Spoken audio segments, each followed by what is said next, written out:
How are you? మేమందరం బాగున్నాం, మీరు బాగుండాలని కోరుకుంటూ అందరం బాగుండాలి, అందులో మనం ఉండాలి.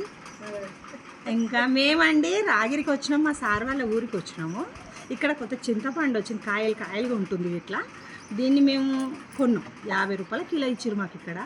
ఇది కొని ఎండబెట్టి మొత్తం టోటల్గా 26 కిలోల చింతపండు కొనుక్కున్నాం.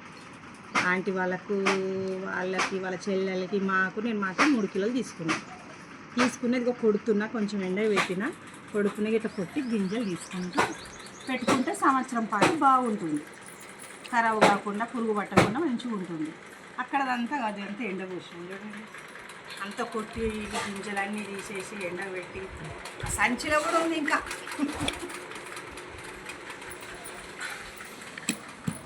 ఇట్లా కొడుతున్నాం, చెయ్యి జాగ్రత్త అండి, చెయ్యి చూసుకొని కొట్టుకోవాలి, మళ్ళీ చేతి మీద వేసుకుంటే దెబ్బ తగ్గుతాయి. ఇట్లా కొట్టి తీసేస్తే చింతపండు బాగుంటుంది. ఓకేనా ఫ్రెండ్స్? మళ్ళీ ఇంకా మామిడికాయలు వచ్చినప్పుడు కూడా అప్పుడు కూడా చేసి చూపిస్తా, పచ్చడి పెడతా, అప్పుడు కూడా పచ్చడితో సహా చూపిస్తా మీకు.